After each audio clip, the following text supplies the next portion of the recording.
life should go the way you want it to go. And if it doesn't, if someone don't do or say or act the way you think they should act, you hate them. And then you blame them for being mad. It's the darndest thing I ever seen. But it's amazing to see it. So relax.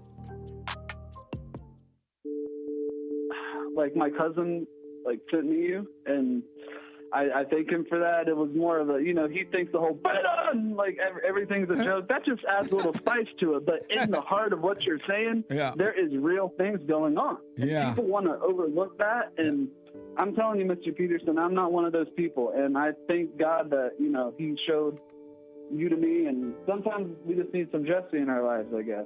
I wish we had more brothers like you. We need more brothers like you. Because we don't have most guys that can, lead black people into the right direction. And I thank you for that, because a lot of people will be like, man, it's still going on. It's racism. Yeah. And I try to tell them, watch his show. Listen to this brother.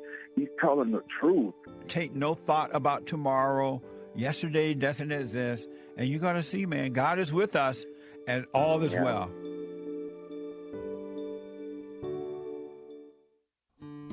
We have a counseling service, and I have to admit, thanks to God, it is the best counseling service on this side of heaven.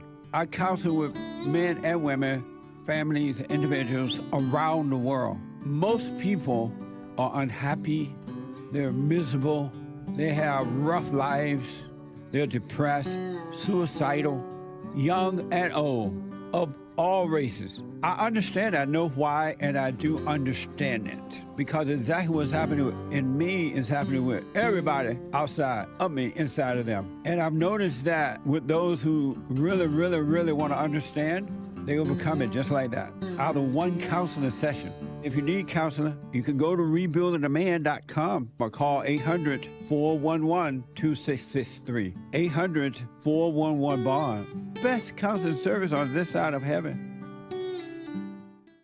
Now, I totally disagree with the way things are going, but you can't be angry, because that's what the enemy wants. He wants to control you. They do things to make you mad so they can control you. It's like being married, and the wife would do things to make you mad, or she'll do things to make you feel good. And men do that to women too, when they want something from the woman, especially sex.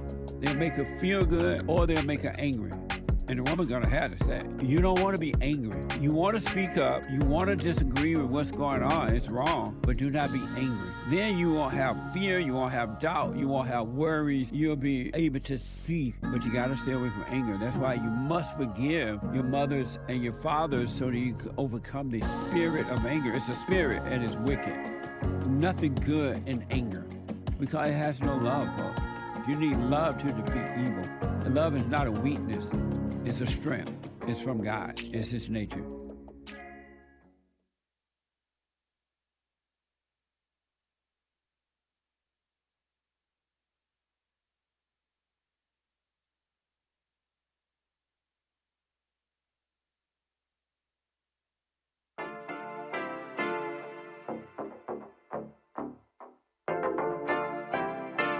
Isn't he Mexican? Colombian. He calls himself American. What is this? Anchor Baby. And in this corner, it's the American Anchor Baby. Daddy's home. That's an offensive term. People find that hurtful. You mean it's not politically correct? Excuse me.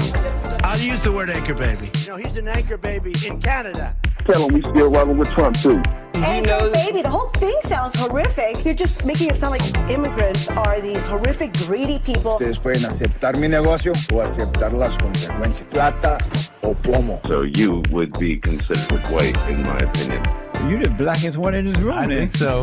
And what happened was his mama got pregnant on the other side of the border, and then a few hours before, just before it was time for him to pop out, she jumped across the border and let him fall on America's soil.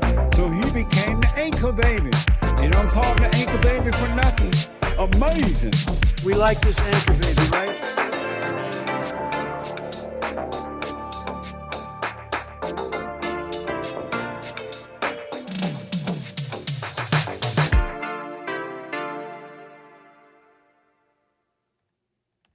Hello, I'm the American Anchor Baby, and this is my show. Thanks for tuning in on this fine Wednesday. How you doing, everybody?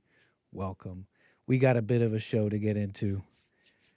And I shouldn't rub my hands like that. It's not that exciting. It's all this crime stuff. And but there's plenty to talk about. I mean, so welcome to the show. Welcome to the American Anchor Baby show. Got a bit of a show for you, like I said. And we'll get into it today. I see you all coming in. Let me say hello to the folks, to the people coming into the chat. Showing up for the show with decorum and civility during such a time where it's lacking. So they are coming in, best foot forward, showing that civility, right? Being the example. By clicking the like button, okay, click the like button. You came in, you're saying hello. You're saying hello in the chat. You're leaving a comment because you're here. We see you. Let's be civilized, okay? You don't be antisocial. It's difficult sometimes for some. but you let that fester and the criminal element starts to appear. I mean, what's being antisocial anyways, right? Being angry. Being angry. Okay? And it starts right here, right? It starts like in the head, inside, before you even make a face. Next thing you're making faces. Next thing you're acting. Next thing you're passionate. Next thing now you're yelling. Now you're right? It's a progression. Okay. Don't be antisocial. Click the like button or you might end up as a criminal. That's what I'm trying to tell you. Click the like button or you might be on the streets. You know, it's another thing you could do so you don't end up like that. Talking to yourself, the apparition. We're messing around a little bit. How you doing, everybody? Just letting people roll in. Are we solid? Hey, folks, engineers in the back. What's that for, Cameron? What the heck? Cameron in the chat? I mean, are you a Christian? I wonder if I may have heard that on the Hake Report. Maybe people are commenting on the Hake Report. Don't worry too much. If you want to see what I'm talking about, be in the chat. But yeah, I was going to ask the people in the back, am I streaming? YouTube is telling me I'm not. Stream okay, perfect. Okay. All right, folks, 888-775-3773. You know the drill. You know the number. If you want to call in, you got something on your mind, something you want to say. We'll get to the super chatters, all the viewers, all the comments and everything. We'll get to all of you. Thank you so much. Appreciate it. Shift to your right a few inches. Thank you. We do have people in the back watching. Somebody cares. Thank you. Oh, no, this way.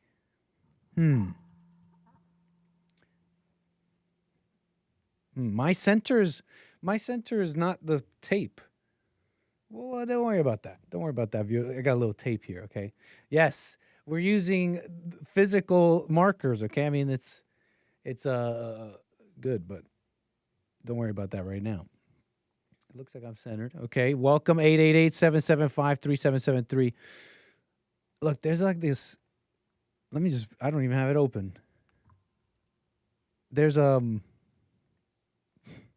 this crime stuff. There is some interesting, in fact, you know, some of you are mentioning the Dylan Burns thing here with the Hake Report that was on right before me. Great.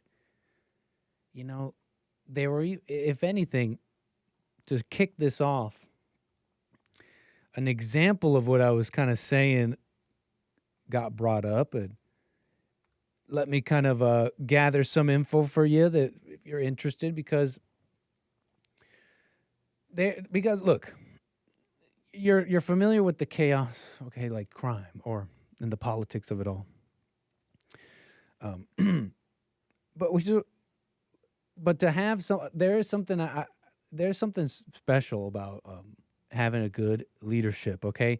And I know that there's criticism, look, with Trump and all that, but I just can't find myself. I find myself quite impressed and happy with his spirit on things. Look, I'm talking about crime now. I am thinking about Dylan Burns, okay? And he was on the Hake Report, and they were talking about the D.C. National Guard. The National Guard coming down and you're familiar with the importance of this, of why it needs to get handled, why it's taking a strong man at this, because look at all he has to stand up against. Pretty much the mayors of every city, the governors of the states where this is happening, are all like, no, don't clean it up. And so I'm sure many of his supporters, people listening, who've been listening, we appreciate it, we like it. I'm also just like a layman, right? So I appreciate all that. I understand that it needs to happen, like crime being dealt with, peace coming around, and all that. So it's, one thing. It's like I support the man and he's in, but then there's all this the work that has to be done. And in that there's a lot of, I think, wrong expectations. It's one thing where Trump is coming in with the DC National Guard, and there's the criticisms of it's just for show. And this reminds me a bit of Dylan Burns' comments. I'll tell you that in a second. That it's just for show, but there's something about like what he's able to do, and then what's the responsibility of like the society, right? Being honest about black people, for example. You think he could change that for you guys? Like he could do his best, but then you have this problem. And look, I was saying this about crime, for example. They were saying DC crime is going down. It's great. Why is this guy bringing in the National Guard? DC crime is down. Look at the stats. And people were kind of disturbed by the very crude commentary, call it crude, my crude commentary that I don't care about any stats. People are still afraid to be honest about black people. It's like, Nick, where's the sophistication? Not all crime is black. Da-da-da. And then Dylan Burns was talking with Hake, and he kind of described exactly what I was talking about. If it's true what he's saying, now I familiarized myself a little bit, so I'll tell you some of the info. I mean, the details of this DC cleanup, it comes down to these 2,200 National Guard troops that were deployed across Washington, D.C. They're tasked with they were helping the police to make arrests, helping local law enforcement, seizing firearms, but the majority were assigned, and this is according to The Guardian, Washington Post, to what they're calling beautification and sanitation tasks, which I think that's awesome. Trash collection, graffiti removal, clearing homeless camps. You heard, maybe if you were listening to the Hake Report, you maybe heard Dylan Burns say, well, that's nice, but they're really not in the areas where they need to be. He said across the river. He said Anacostia. He said that, and it tracks with the Politico thing I'm reading about how how the guards have been frequently seen along the National Mall, Lafayette Park, Union Station, the tourist areas. But in contrast, neighborhoods like Anacostia, east of the river, with higher crime rates, report little to no guard presence, despite residents expressing concerns for more localized support. Okay. And take this in. This is exactly what I mean. Until you have an honest, someone with no fear, at least in this respect, it won't change. Being honest about black people. You think that doesn't matter, but consider what was the big stink against Trump when he's bringing out the guard and all that? The Congressional Black Caucus coming out and saying, this is racist. That's literally what happened. That's what they're starting. That's the first thing they did. President Trump does not care about keeping Washington, D.C., any of our communities safe. His claims about crimes in the district, where crime is now at a 30-year low, see, they've run with that, are patently false. On his first day, he granted pardons. And so they're it's funny, Mays is just parroting something like lame Congressional Black Caucus crap. Oh, he granted pardons. So because Trump granted pardons, what, you think he's dishonest about dealing with the crime? So what are you going to do? I mean, and then they hit you with the racist thing. This is an unprecedented attack on D.C. home rule, and it's a blatantly racist and despicable power grab. We don't know yet the full impact this decision will have on D.C. and the black and minority communities that Trump suggested he may target next. But we do know this. The militarized over-policing will inevitably lead to increased fear and mistrust among communities that have too often been treated as occupied populations, blah, blah, blah. You understand? And then what do the Congressional Black Caucus do? They go, oh, he's just trying to distract from Epstein. There's such nasty people. Like, what kind of response is that from politicians that you voted for? This crime, whatever, distraction from Epstein. Am I right, guys? Like, how shameless do you have to be? So, do you get it? It's so I wasn't lying about that. I wasn't making stuff up. I think we could forego your sophistication for the obvious truth. Any talk about oh, we're gonna do this and that. It doesn't matter because they're not serious about crime. Because, for example, they're not serious about this. If you're gonna be serious about it, you gotta be serious about it. So, and then if you're not, it doesn't get fixed. So, anyways, so you got that, right? That's in your way. They make that clear. They say, you're racist if you do, you don't. So what is there to do, right?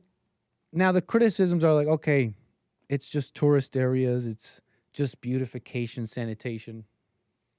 And look, the government lies. It's crazy. America's corrupt. Whatever. The deep state. We've seen all this stuff. Politicians, Republicans will tell you one thing for years. We'll do this, we'll do that. It doesn't get fixed. Nothing gets done. And so, some are like, whatever. Is this more show stuff? Like, we voted for Trump for this or that reason. And then, of course, there's all the ones who didn't vote. Those are all always complaining. They just hate him, really. But I welcome that if you got to call in, by the way. 888-775-3773. I'd like to hear you out, but this is just beautification, sanitation. Here's the thing. I give Trump, I don't even think the word is, I don't think leeway is the word here, personally. But I think you'll understand me. In that I don't just assume that what looks like classic government lying is. And look, because I trust the guy. Look, beautification, sanitation, that matters. It takes like a man to realize when that matters. I know that image and for show is the government modus operandi, but it takes a man to know when that matters, when that's important. Your nation's capital. Yes, the tourist areas where maybe diplomats will see. Well, I mean, just in general, it just can't go along this way. It can't go on this way. So even if it's just tourist areas and all that,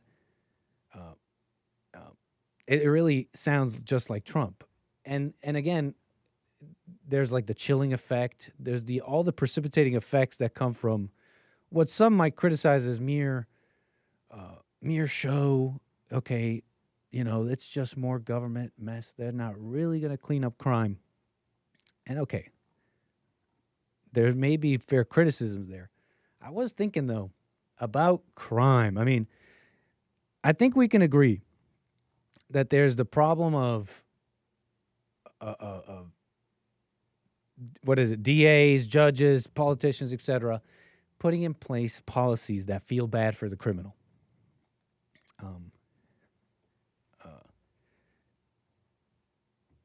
So that's one thing. And that might be the whole issue. I don't know. Just simply dealing with it head on, it may be the whole issue. But, I wonder to myself, like, is there also, I guess what I'm getting at now is like black crime, for example. I get this impression it's this thing that just gets kicked down. It's a can that they kick down. And I get this impression that people are like fed up, so to speak. They're fed up. Many are like far more educated or informed or awake about this issue than I think ever before. Consider all the cameras. I mean, Mike Brown, the whole Mike Brown thing came up on the JLP show. And not even the whole thing, no details. Kind of old now, right? Old news. When did that happen? 2014? I guess that's not that old. Michael Brown, Ferguson, that came up on the JLP show because one of the guys I think that was there with Michael Brown has recently died due to some unrelated incident, domestic violence, anger, whatever. And the Ferguson thing came up, and I remembered some of the details. For example, no body cameras. That was kind of right before they started putting body cameras on everybody, on all the police. And that was the story of hands up, don't shoot, etc. You come to find that evidence points to that the situation was not what they said. It wasn't this guy who was putting his hands up. No, he was like fighting with the police. Initially went up to this like vehicle. The police try to stop this guy, right? You look like somebody who just stole something. Turns into an altercation, into like a gun grab. I mean, the evidence showed that the cop fired the gun from inside his vehicle. And so that's where it started. So already it's not what people said. Oh, I'm just outside of the vehicle, hands up. Anyways, old news, but they didn't have cameras for that. Now they got body cameras everywhere. This whole thing is, this narrative doesn't really, maybe it's not really flying anymore, I gather. And so in that environment, I get this impression that, I don't know, just like the old people who kicked the can down the road and couldn't figure it out. It's just like, hey, calm down. So anyways, that's crime. It's a mess. It's a total mess.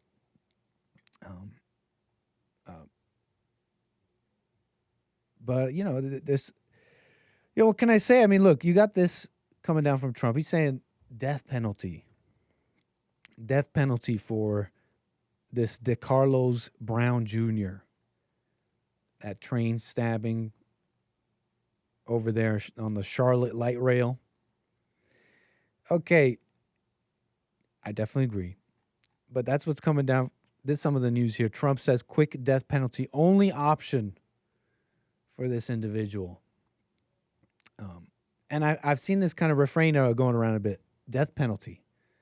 I've kind of seen it online. People, Elon Musk, calling for quicker death penalties, especially for when cases are just clear. It's just obvious. Make it quick. And, honestly, personally, it seems like it's, honestly, if you believe in the death penalty, I bet you could say a whole bunch more people deserve the death penalty in a sense. But just thinking of high-profile cases recently, even cases before this, Carmelo Anthony, he stemmed at it was some altercation. It was on some football field or whatever. He was under their tent, right? Turns into an altercation, stabs Metcalf. If you remember. Just the callous, when someone gets to that point,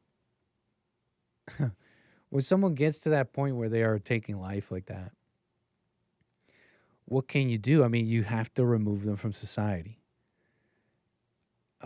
In my opinion, right? Now, there's interesting details about death penalty in general, actually. Like, for example, how does this situation happen? This guy, DeCarlos Brown Jr., the back to the Charlotte light rail stabbing. So you may have heard about, this individual had a history of crimes, right? They shouldn't have been out and all that.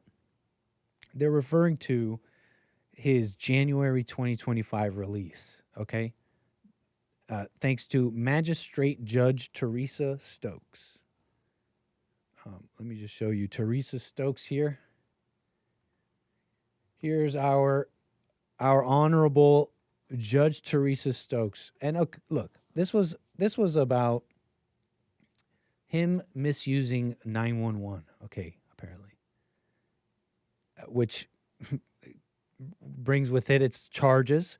But what she decided to do was to release DeCarlos Brown without bond after using the 911 system improperly. So that's what happened here. She's getting the scrutiny and all this. You know, they're saying that she has ties to a local treatment facility, you know, like rehab and all that. So people are saying, you know, there's potential conflict of interest. You feel bad for these people. And so that was what she released him on. But the guy, like I said, a repeat offender over a number of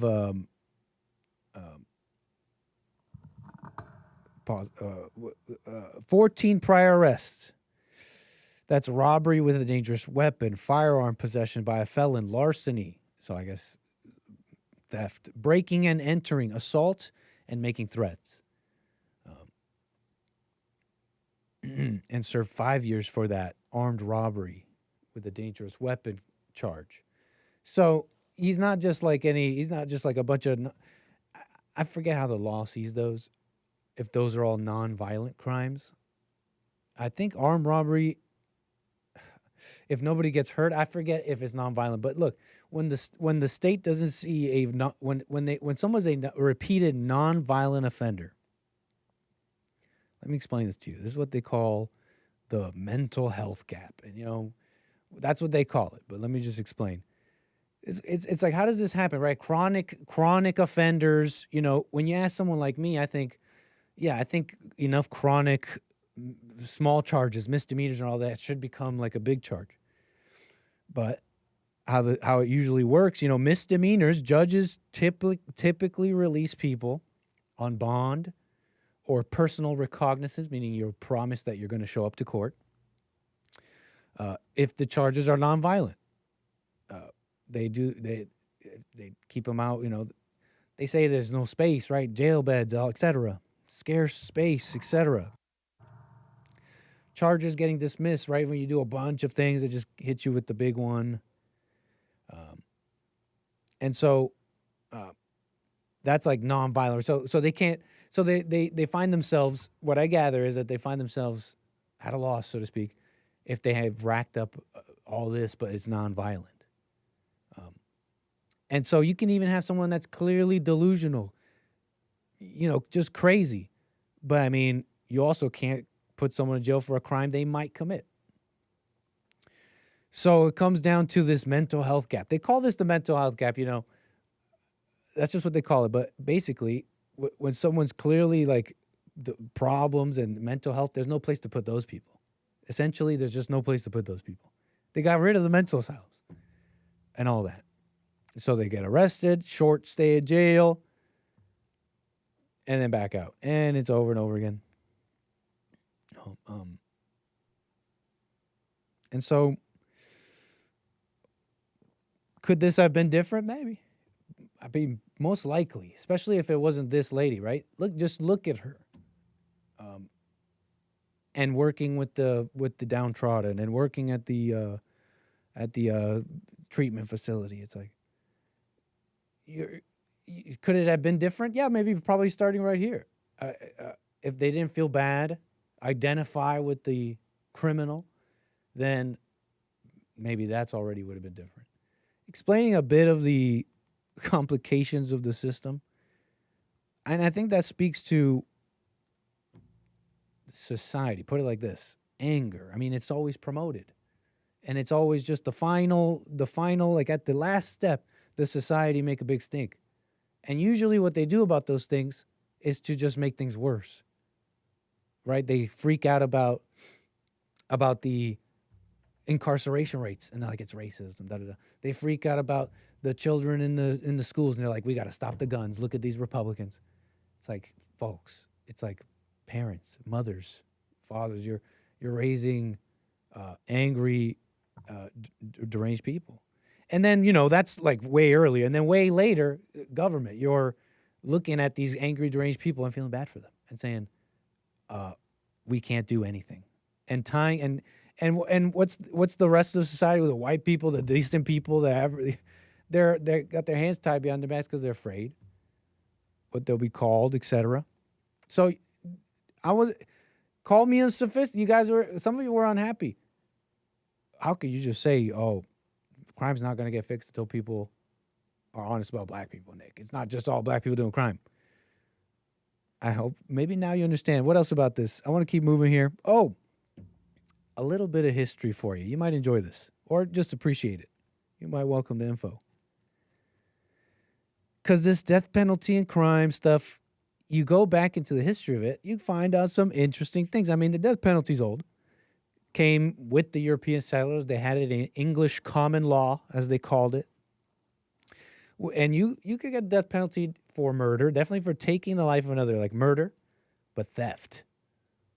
Theft. And I forget, I've heard some reasonings for that. I mean, theft was a big deal, especially, sometimes you could steal someone's whole livelihood. Like, imagine stealing someone's cow, someone's horse. It's like, wow, that was our life. You've killed us. But another thing is, there's something really, there's something I think there, treachery, deception, theft, that's what murderers do. It really is. Maybe it's because of what I've learned. I'm all educated maybe on the spirit and stuff. So I want to say, I don't like to put sins on different levels. They're all the same sin, right? It's true, right? Didn't the Bible say that? But that being said, maybe our society kind of sees theft, lying as not that bad. It really is just like anger. It's the devil is the treacherous one, the first traitor, in your mind, and you gotta have let go of a bunch of call it worldly limits, caps on your behavior for you to just be really okay with treachery and lying. Okay, so that was where was I? Death penalty. Yeah, that's colonial America. So check it out. The years pass. 1800s. They bring in the electric chair. They said it's more humane than hanging. And it's around the 19th century, basically, throughout the 1890, in fact. Wow, okay, so almost 90 years later. 1890, they start reducing public executions, moving them behind prison walls. We get to 1972. Now this, I read that basically around the 1960s, 1950s, going further, there was already, talk about just criticism about fairness. Now, I wasn't there. Look, I've just read this part. That is criticism about the fairness of the death penalty and all that during this time. 1960s, they started saying that it had a racial bias to it. Check it out. This gets to 1972. The first time the death penalty, so what happened? Death penalty's gone, right? 1972, this case goes to the Supreme Court. Furman versus Georgia. So this individual, William Henry Furman, was convicted in Georgia of murder during a home burglary. Georgia law allowed the jury to impose the death penalty without any clear guidelines. It was up to their discretion. That's just what they write. Furman's lawyers argued this arbitrary process violated the 8th Amendment, cruel and unusual punishment, and the 14th Amendment, equal protection. They used racism all the way back then. The inability, the brainwashing over the civil rights, feeling bad for the criminals, being unable to be honest about black people, it goes back to then. It goes back all the way here. It goes back, I'm pretty sure it goes further, but look, it goes back all the way here. They're saying this guy, right, he murdered these people and all that, but hold on. You can't apply the death penalty because you're being racist. So the Supreme Court 5-4 decision struck down the death penalty law. and it started a nationwide moratorium on executions. 1972 to 1976. States had to rewrite their capital punishment statutes to provide clear rules. And basically there was a moratorium on death penalty up until what? Until a white man became famous for a terrible crime. And I wasn't there and I don't know the details. It seems like it happened, whatever. Troy Leon Gregg, convicted of armed robbery and murder. They were like, we're going to give you the death penalty. He's like, hold on. Thanks to, the death penalty, referring to Furman in Georgia saying, hey, you guys made it clear that the death penalty is pretty much cruel and unusual punishment. I don't think that leaves me out. This is 1976 now with the Gregg versus Georgia case, a white man. He's like, hey, thanks to the law and all the Supreme Court I've been watching, I know I killed these people, but hold on. I don't deserve the death penalty. It's cruel and unusual punishment. And the Supreme Court 7-2 in favor of upholding the death penalty on this man. And I'm not making any, I don't know the story. I'm not making any moral distinction on any of these people. It looks like they were all convicted killers. But in that, it's just somewhat interesting. There's a little bit of the history there for you. And they were like, okay, we could bring it back.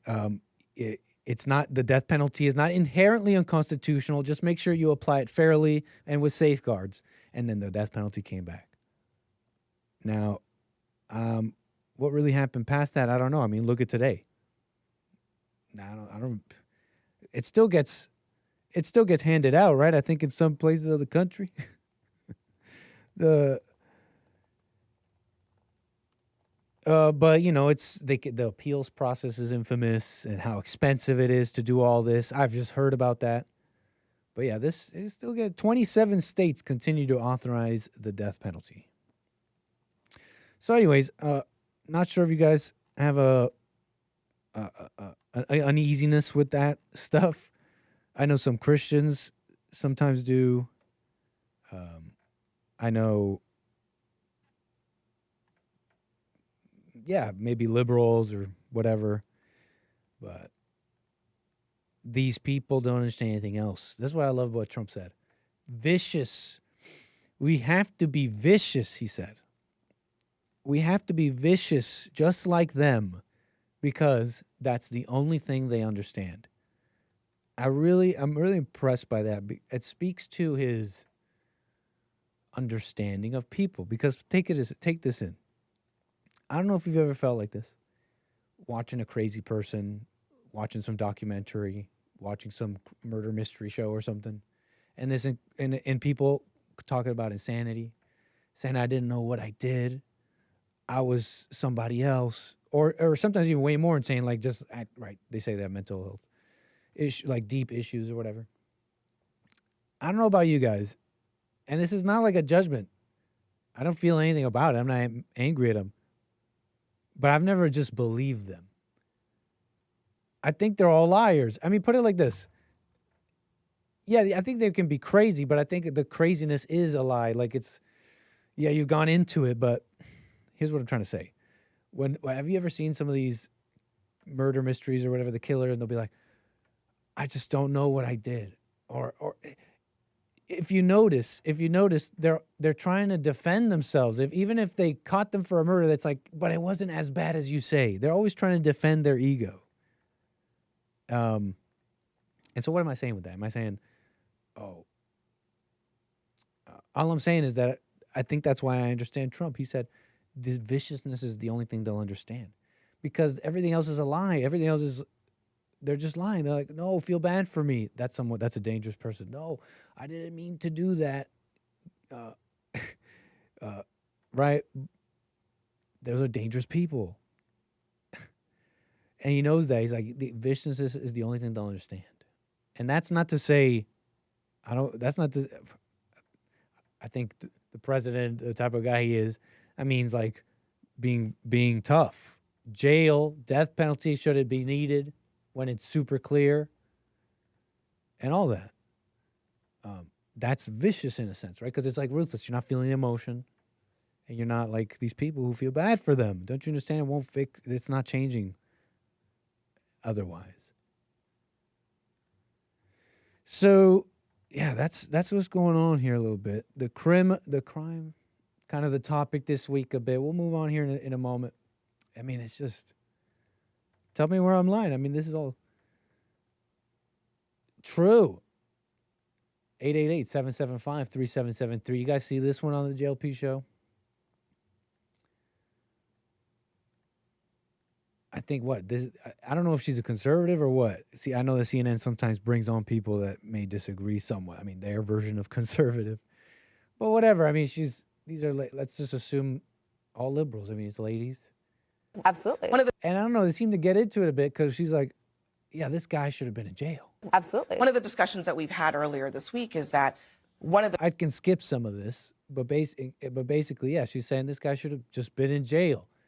And the blacks on the panel are like, wait, did you really just say that? Why? That's not a crime. That's not a crime. No, I know, but I'm saying that was compounding this entire issue. Yeah, the fact that he lashed out violently on that. I know. I'm just saying he did actually serve time for the violent offenses that he committed. But he was a career criminal, a repeat offender who was let back onto our streets despite a really bad criminal record that suggests he should have been locked away for life because he was threatening the public. He was a menace to society. He should have been locked away for life for what now? He should have schizophrenia. You want him to? You actually said that. I can't believe you actually said that. Somebody should be locked away in jail forever for schizophrenia. Isolated. Did you really say that? Isolated. Did you really say that? In an institution. Is this actually? This is why. Did you really? She's trying to correct it a little bit. Okay, she's speaking maybe just off the cuff, just on what she's thinking should happen, even if it's a little inaccurate kind of thing, right? Okay, we should have been around. Okay, whoa. And then the all legalistic, like, really? Did you really say that for schizophrenia? Have you seen Code C, what you do to people generally with schizophrenia? Do you even know what you're talking about? It's like, can we be on the team of civility here? You know what she's talking about. It does bring up an interesting thing, though, folks. It's what I was describing earlier. I mean, they call it this mental health cap, but it is, from what I gather, not just like, doesn't seem like, it seems like the way the law is set up, they really, that's how these people, it's the way the law is set up. Maybe that has to change, but I'm just saying, they bring up a true quandary for anybody, Republicans, conservatives, MAGA, going out saying, it's time to fix it. You know, the president can fix it. He is fixing it, or it's already fixed. Shut up, or, for whatever it is about that. I mean, I think it seems like it's not quite like that. Okay, they bring up an important thing. Where do you put them when they're not violent? What do you do? I mean,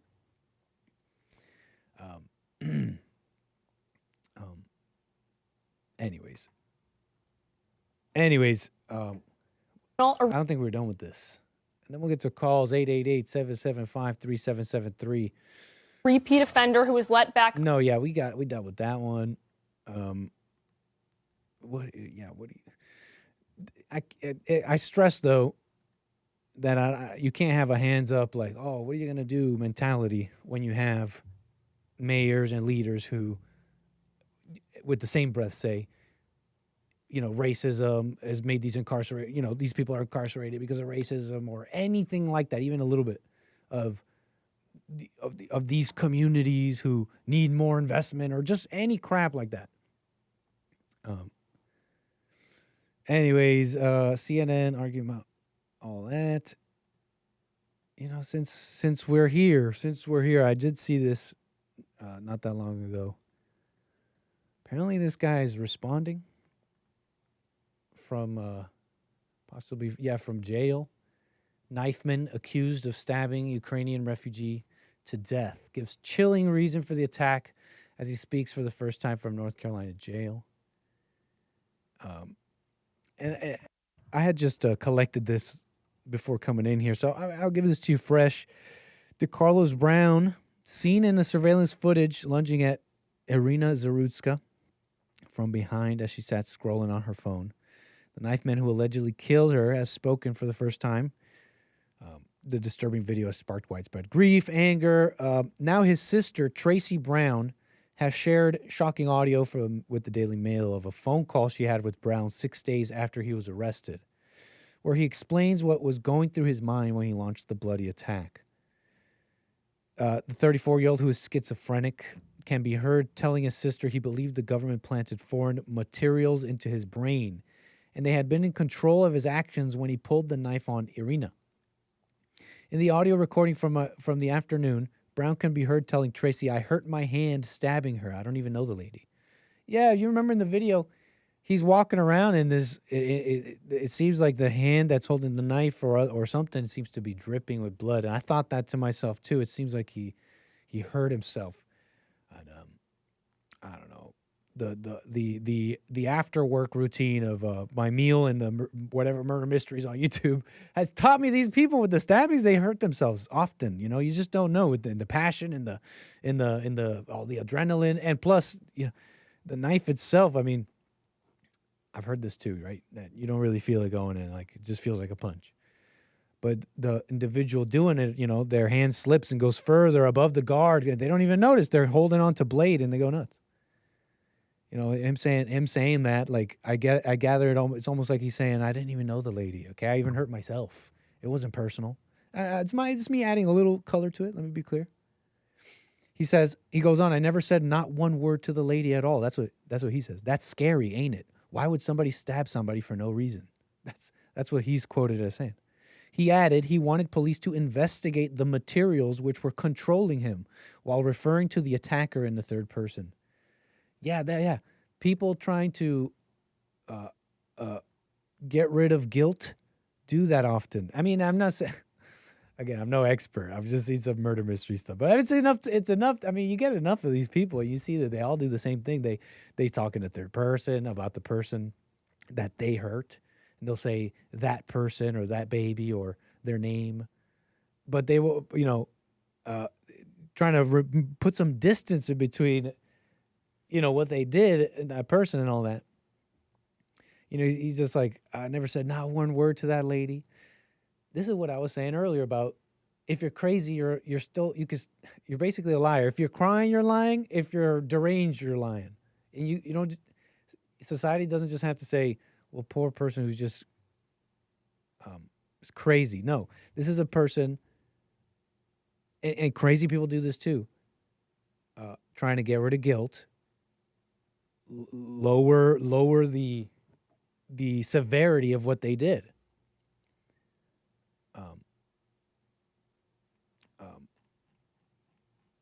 So yeah, he's saying here, right, investigate the materials, whatever that means, some psycho babble. Out of all people, why her? Tracy asked her brother. She's from Ukraine. She's from Russia. They had a war going on against the United States. So I'm just trying to understand, of all people, why her? DeCarlos, the stabber, responds. He says, they just lashed out on her. That's what happened. Whoever was working the materials, they lashed out on her. That's all there is to it. You got to be vicious. I don't care about your excuse. Oh, but he's crazy. His excuse kind of matters. I mean, that's what a crazy person would think. No, that's what a crazy person would say to lower the severity of their crime. And yes, the mind is crazy. Yeah. He'll say materials did this, and you'll be like, yeah, the devil did this. It's like, yeah, but the devil does stuff to you. So people, it's just too easy to say, right? They look at DeCarlos and say, the devil had that boy's mind. The devil had that man's mind. It's like, the devil has your mind. Okay, that's, you know, too easy to say to you. Anyways, now they really got to investigate what my body was exposed to. They got to do an investigation as to who was the motive behind what happened. That's this individual, DeCarlos, being quoted at the jail. Okay, so anyways. Yeah, he says, I was going downtown to the hospital to get rid of the material, to stop going crazy. Tracy again asked him why he targeted Irina. He told her because he believed she was reading his mind. You may have seen on the JLP show, the guy was like, I got that white girl in one of those videos. Okay, so that's pretty much the details on all that. That's pretty much it.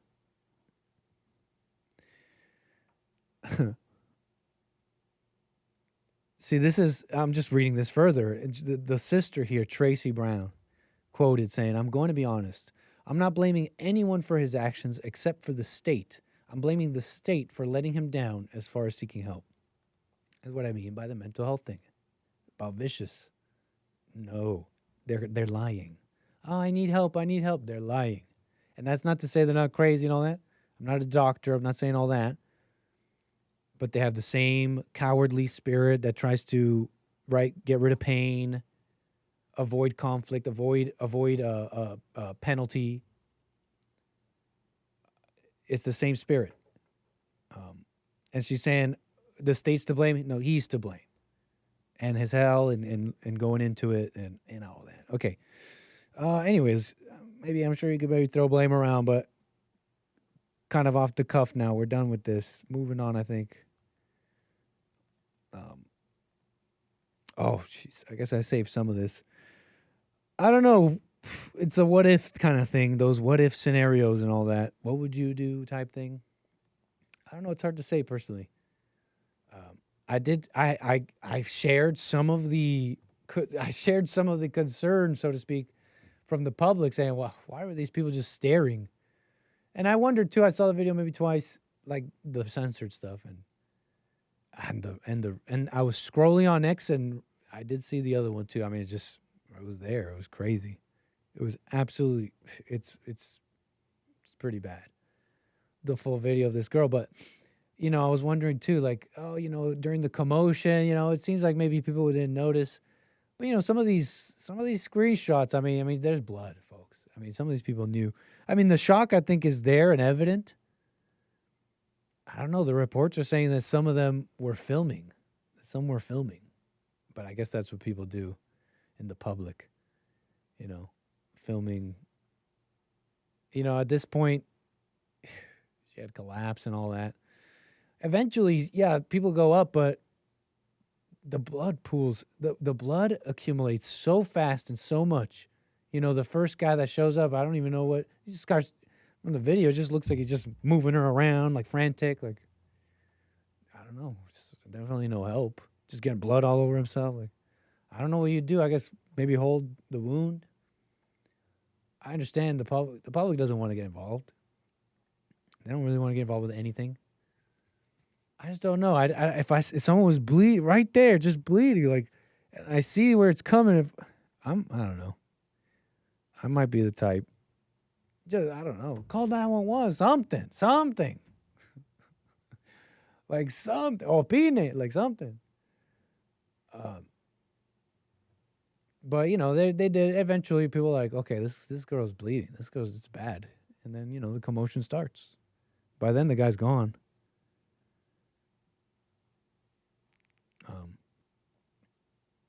So yeah, I it's one of those things when we watch the video, it's probably easier for us to say that, but I feel the same way, CJ. Right, some kind of reaction. It's way colder. It's like the girl in the red looks over. She's like, okay, and I'm adding to it, but I'm looking at that face. I'm like, okay, you saw what happened. You saw she's bleeding. You're like, oh, please, I wish it wasn't next to me. Can somebody, kind of looked around for a moment. Please, somebody help her. Someone, let me not be the first person. Let me not be the first person here, Yeah.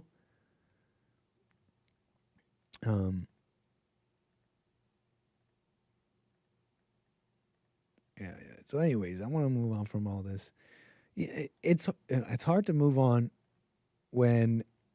I go to my next segment here, and I just remembered.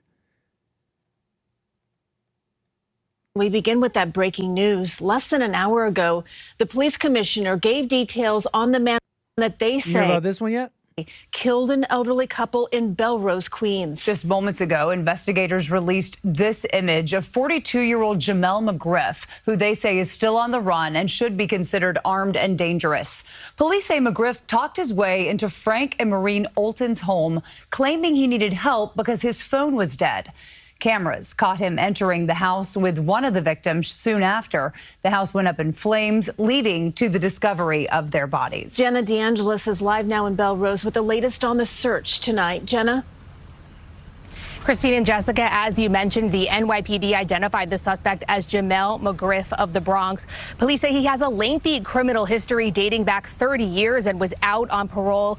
We spoke with many neighbors out here today who described the couple that was killed as wonderful people. Yellow caution tape drapes over a small memorial made of candles and flowers in front of the home where neighbors say Frank and Maureen Olton lived for decades. It's just really I don't know if you heard about this one yet. sad. They were nice people, quiet, kept to themselves, always waved to us. Hi, how you doing? During COVID, 7 o'clock, he was out there every night clapping with us. The charred home at the corner of 254th Street and 87th Drive, a reminder of the horror which happened here. Mr. Olton was found in the basement, tied to a pole with multiple stab wounds. Mrs. Olton was found on the first floor, severely burned. According to the NYPD, it all started when the suspect, Jamel McGriff, was seen on video approaching homes in the neighborhood. Witnesses state that the suspect claimed that he needed assistance, that his phone battery was dead, and he was asking if he could enter the house to charge his phone. Police say he was denied entry into the first house. At the second home, the Oltons, investigators say based on video, it appears he was allowed inside after 10 a.m. The suspect is seen exiting 5 hours later. Police say roughly 14 minutes after the FDNY responded to the home, they were notified of the fire by the victim's son, who is an EMT, and was alerted by an ADT alarm. Once the flames were under control, the Oltons, 76 and 77 years old, were found dead inside. It's very chilling. It's scary. Some random guy walking down the street setting fire to older people, anybody for that matter. It's so unexpected that anybody. They were going to help him. He was looking for help. He was on that Ring camera. He's like, help me. And walk by and do such things. This elderly neighbor who didn't. And he possibly set him on fire. So anyways, look. Like I said, it was hard to move on when I had another story here. But how many more times can I say it? I think we done said it. Clearly and explicitly. But anyways, 888-775-3773.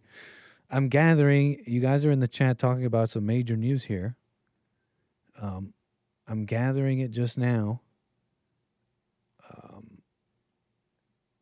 Wow. Hold on, folks. Counting or not counting? Oh my gosh. Yeah, folks, breaking news, I guess. Seriously. I'm looking at you guys in the chat right now.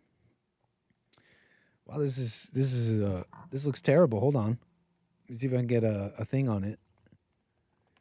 Yeah, I'm getting breaking news here. Charlie Kirk shot at a Utah event.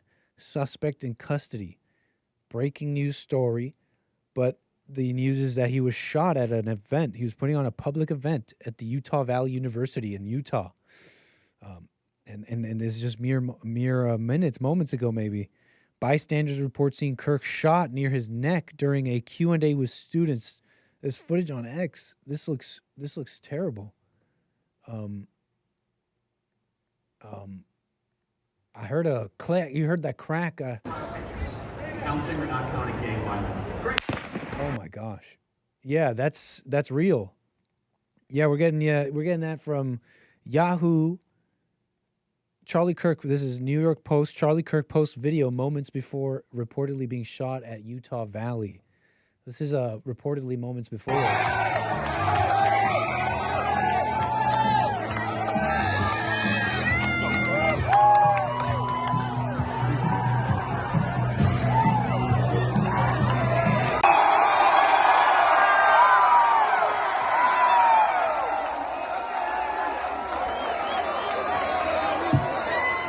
That's a lot of people, Utah. I'll tell you what.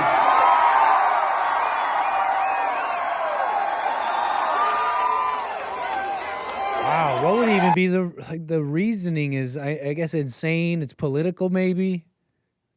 But often, just far too often. I mean, you know, the anger and the discourse lately. I know I'm looking down X right now, and it's like leftists, the leftists. Look at these leftists, and I think it's fair to say I don't want to join in this chorus with the GOP influencers. But I mean, are they lying? I mean, these people commonly they're fine with anger. They openly justify it. One of them we just went off an hour about this decades-old enduring lie that has been justified for decades, and right, the lie of racism and everything, all about that. And who's the sign that loves to endorse it? That loves to sit in it and promote it and keep lying to people, the people who are hurt by it for real or affected, right, who believe, end up like with worse lives, and they tell them no. They'll look at black people who think otherwise, and they'll call them names. They'll call them, right, all sorts of names. So there's something to be said about that. Maybe it's because of a little bit of what I learned. I don't know what it is, but I got to take a step back and see. It's an angry country. It's an angry world. Yeah, I think the right. Anyways, I don't need to be. Look, the right has its problems. I just want to say anger is a problem with everybody. I think you could say, though, you know, they got these unique justifications over here. I know that's what they're saying on X. Fair to say, I think, but whatever.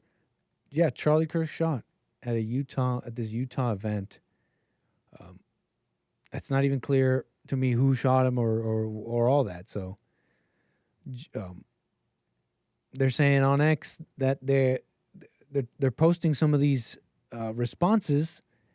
It looks like they're saying they're celebrating Charlie Kirk being shot. Okay, this is fast. This is breaking news and all that. I mean, they're saying this is the man that shot Charlie Kirk. They're saying this is just one post. Can't even tell you, no confirmations as of yet. All breaking news, all kind of fresh. One of these top-rated posts going around right now. Individual here, you see, they're saying is the man who shot Charlie Kirk. I can't confirm this. If you're listening, it looks like an old guy, old gray-haired guy with old gray-haired white guy with glasses and jean shorts.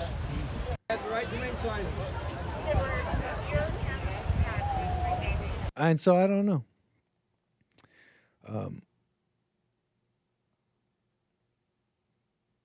Yeah, we're just monitoring, looking at this now, folks, and I can't really say much else. But what can I say? I mean, I guess I hope he's okay. It's terrible.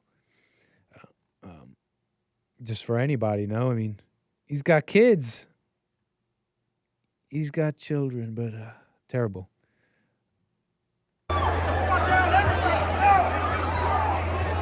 Crowd dispersing.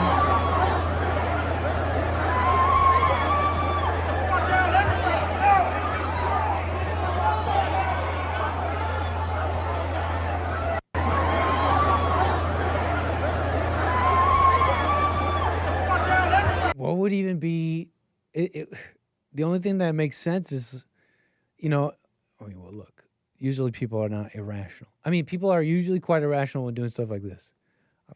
If you know anything, trying to come up with like a concrete motive. Usually, now this is usually for like, yeah, murders, but even like fights that turn into manslaughter, homicide. It's people not acting totally rationally. So I don't know if you can come up with like a motive that makes sense, right? He wanted to deal. This man, right? No, it was clear. It was some derangement. Like, okay, Charlie Kirk, he's the embodiment of what I see wrong. Who knows where? Again, let's just move on because we're monitoring. No idea how Charlie Kirk is right now. No idea if what I just showed you is the shooter. So let's just monitor a little bit. We'll come back to this maybe. But no. Just the only thing we know is he got shot. We saw that footage a little bit. And yeah, I can't even tell you motive. I can't tell you any of that. One more report coming down here. A People report that came down here. Hold on. Shots fired at a Charlie Kirk event. right-wing political commentator was manning his well-known "Prove Me Wrong" table when gunfire broke out. And he was shot. 31-year-old right-wing political commentator manning his post. Video posted appeared to show Kirk getting shot.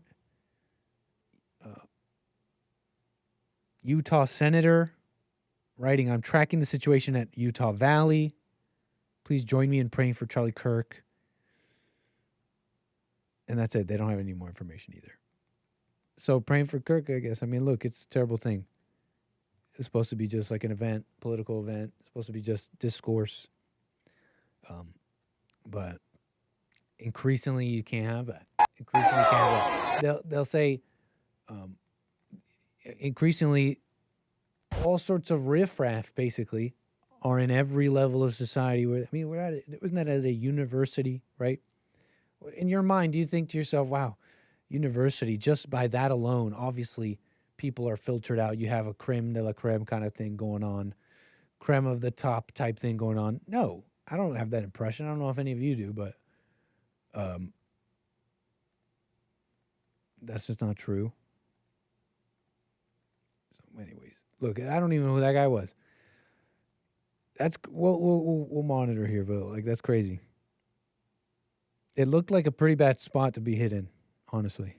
If what we saw indicates anything, it seemed like a significant spot to get hit in. I mean, that's terrible.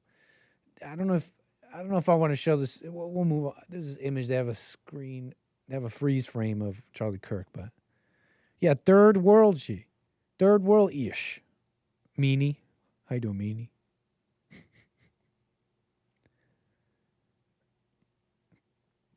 Yeah, what are you guys saying here?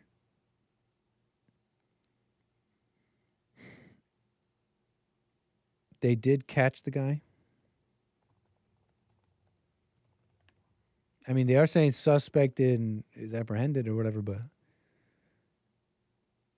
yeah. Yeah, what are you guys saying? Not sure, mister.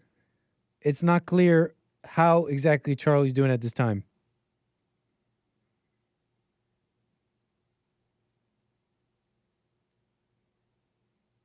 Yeah. Who are you in the chat? Is Utah, what's the state of Utah? Is it I don't know how to think of it. I don't know if I have an image in my mind other than what? Is it the Mormons up there? Is it safe or not? Does it depend? Anybody know? I don't know if I really have a mental image of Utah. Again, the Mormons. Is that Utah? But thank you for your commentary. Big Bump says they have a boomer in custody. Yeah, we're still monitoring.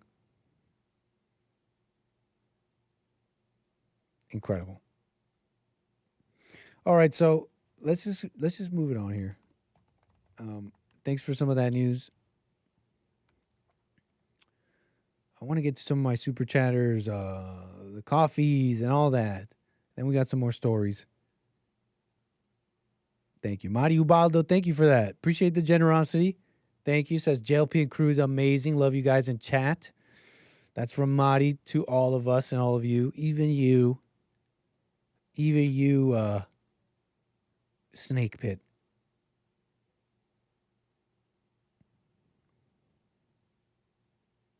Wow. I don't know who that is in the chat, but that's really nasty.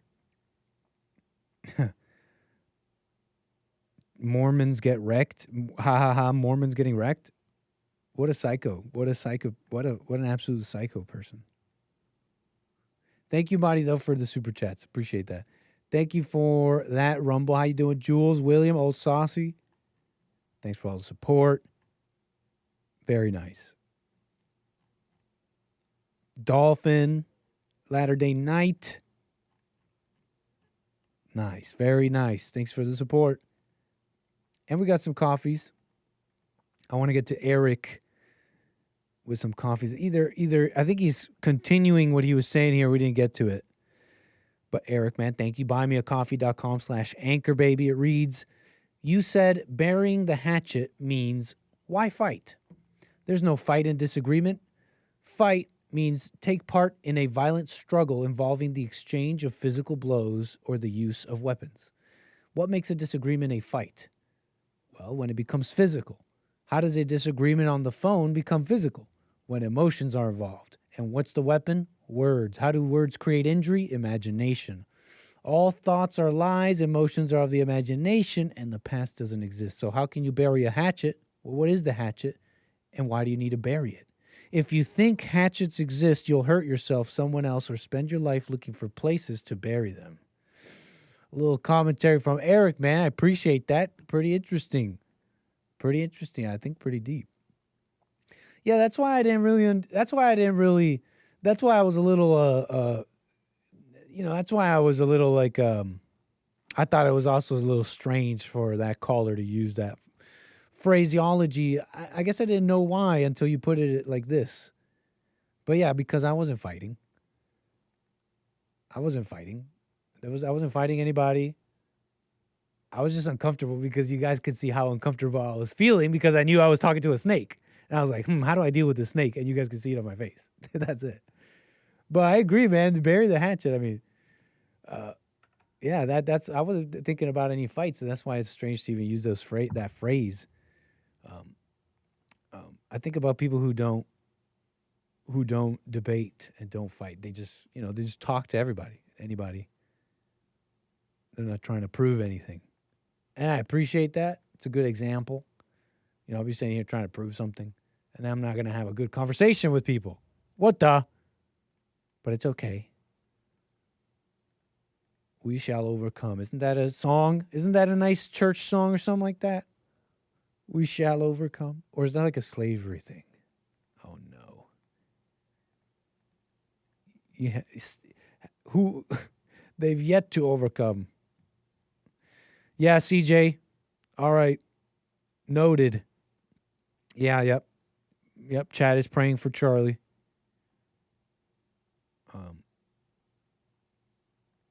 Anyways, I'm not sure why YouTube deleted your comment, Josh. Oh wait, hold on.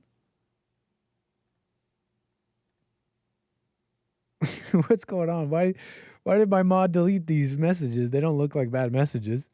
I love the Mormons. Why is this bad? Shout out Mahdi. We're cool with Mahdi. Utah is a great place to raise a family. Why are these chats not allowed? Oh, I see what happened.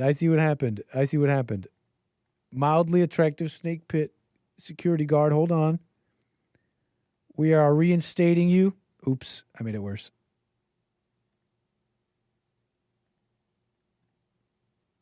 Oh no. It was an accident, Josh. Don't worry. Don't worry, Josh. It was an accident. Let's see if we could quickly fix that. Creator demographics. What is this? YouTube is now going to show me demographics of my audience? I already kind of get that. What do you mean? YouTube? Are you getting racist? I want to get to my calls, 888-775-3773. Community moderation, hidden users. Not sure how that works. He might show up later. Or he's already unbanned.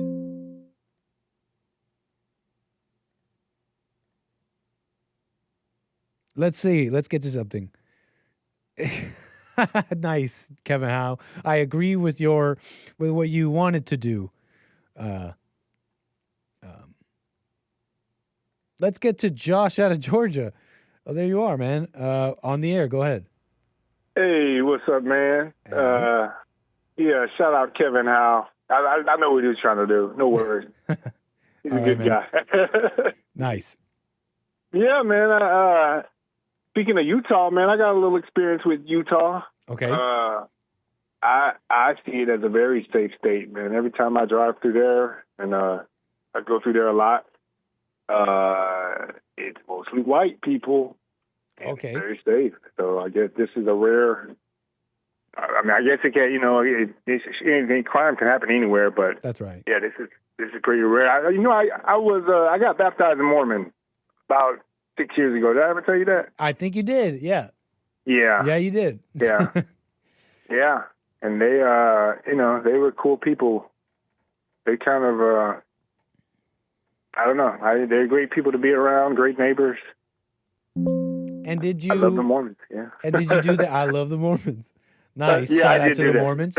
And you did Yeah. that where? Like, was it where you were, or you went out to find them? I was like, in I guess- Atlanta. in Atlanta. Yeah, Oh. yeah. They're around, right? They're in Atlanta too. Yeah, they. I mean, they have churches everywhere, but they. I don't agree with the proselytizing thing. I think that's kind of what got me away from them, because they believe in like knocking on doors, kind of proselytizing when you're. I think they send the young high school kids out to do that, but they mean well. I mean, they're great neighbors. Yeah, they're great neighbors, and I love Utah. I love Mormons, man. Nice, man. Yeah.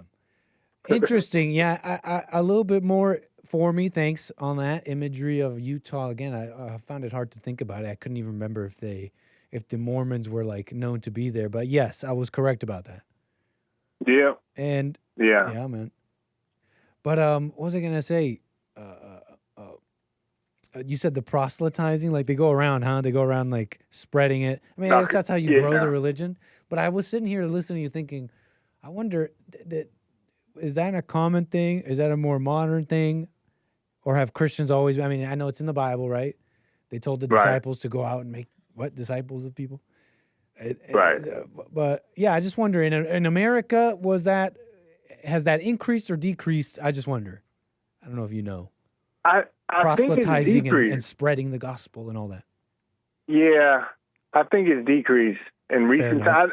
The Mormons I used to hang with, they told me they did their they went on like mission trips to South America and other parts of the world, Africa and places like that. Wow. And yeah, they still do that pretty. Did big. you ever go? No, I never went. I was just kind of like wanting to be around some family-oriented type people. Gotcha. I would just, because Atlanta is like kind of like LA. It's just filthy and degenerate. I just wanted to be around some solid family people, family-oriented. They're really big on families. And that's what I love about the Mormons. And did you find that / were you accepted? Yeah, I mean they're kind of overly friendly, and yeah, my girlfriend at the time, she didn't like it at first, but over time she started coming to church with me. Nice. And they loved us, bro. They would all invite us to their house for dinner, and they loved us. And then by the time I kind of stopped going to the church, that's when she wanted to get heavy in, because they all, women talk. And right. Yeah, they're really warm people, man. They're cool people, and yeah. Were you calling yourself Mormon? If I remember correctly, you were. I actually was, bro. Yeah, I got baptized. I was heavy. I told my parents. My parents came to my baptism and everything, and all my family, like Josh went Mormon. Nice. And I don't know if you never seen that South Park episode about Mormons, have you? Is it the one where they do the musical, the Book of Mormon? Yeah, well, kind of. Well, I think they referenced that or something, and then from that they made the musical. Yeah, something else. But they do the Book of Mormon. That's a whole different. I never saw that, but I think that is. I think that's produced by the South Park. But there's an episode when they were, when they did the song with John Smith, right? Bum bum bum bum bum. Yeah. They kind of making fun of it. Yeah. I remember now. Yeah. It's like they're making fun of it, but the message of the episode is that, hey, people hate on Mormons for no reason, man. Like, they just good family-oriented people. They may be a little weird or funny, but everyone is. And I don't, they would make good neighbors. I wouldn't mind moving to Utah, man. Fair enough, man. And you could raise a family there, so I don't know. Well, thanks on Utah a little bit. Did you want to comment on Charlie Kirk? Yeah, I never really followed much about him. He's the Turning Point guy, right? That's right. That's what. Turning Point USA. I mean, it has some history for the folks. It has some history in the schools. Turning Point Action. He's the CEO of Turning Point Action. Okay, and they put on these, across the nation, these conservative events. Yeah, I mean, it's been around. It's an institution now for some years. I mean, for some while now. And they put together. Yeah, I like him. Yeah. I support it. I support that. That black guy that did the Wall Going Up song. Isn't he heavy with them? The Joel. The Wall Going Up. The guy who did that song. I don't know if that's a black guy. Oh, it's not. I think Wall Going Up. Yeah, the guy who did that song. But then. His name is Joel, not our Joel. His name is Joel, right? I don't know, man.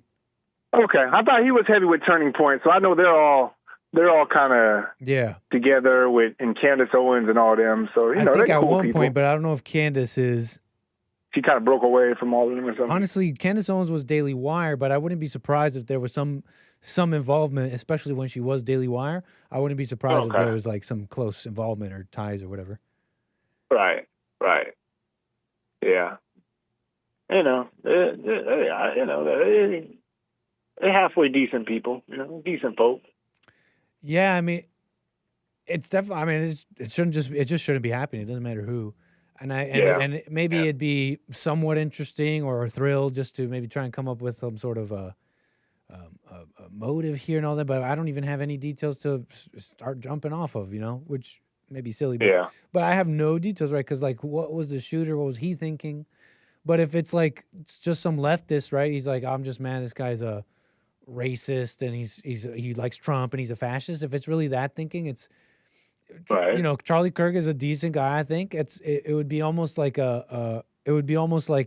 giving him too much credit and all that. And I don't know if that's the phrase I want to use, but it would be almost like it would be pretty deranged, right? Because it's like Charlie Kirk's not that, okay, but to a lot of deranged, to a lot of people, very basic things is like, it's fascism. Very, dealing with crime.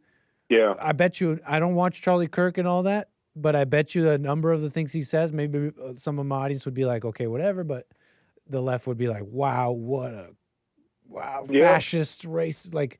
And that kind of thinking, I mean, that's been spread around. And then now you got what? You got anger, mental health, and a justification for it. You got to stop the fascists, the Nazis. Well, that's like black people.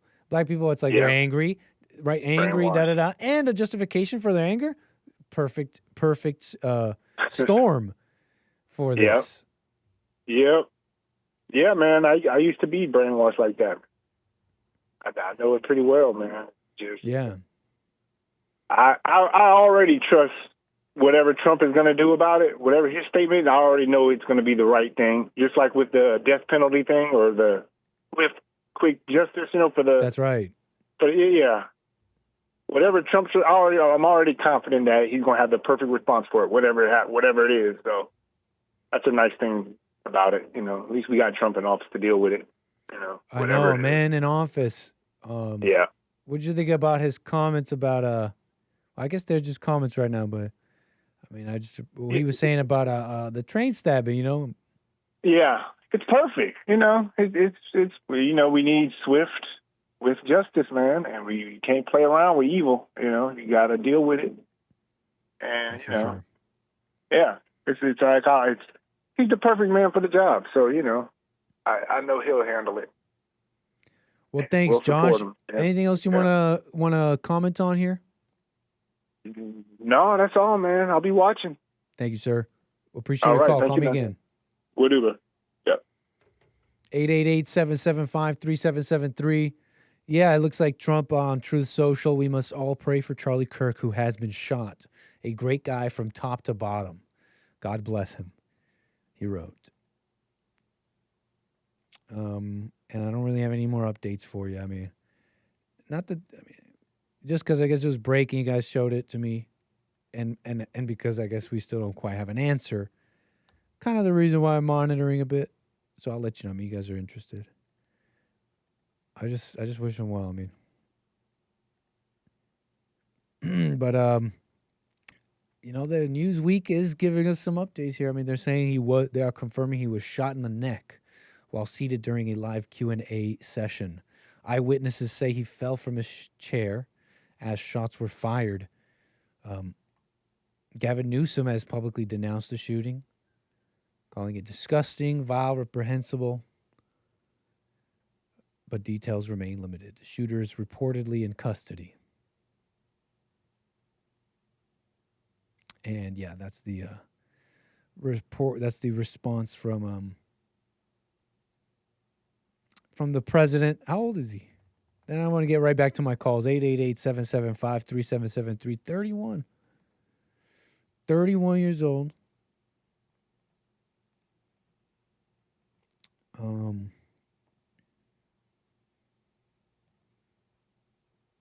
They seem pretty popular, no? Right? TPUSA and all that, for all the criticisms that could be said. Like, what do they say? They're Israel first, stuff like that.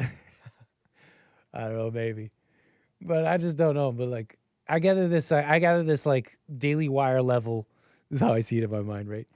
Call it Dragon Ball brain. Everything's power levels. It's like, in my mind, it's like Charlie Kirk, Ben Shapiro, Daily Wire. It's like they handle a certain power level, and it seems like they're popular. And like, I remember watching Ben Shapiro years ago and going like, I ain't never heard of this conservatism.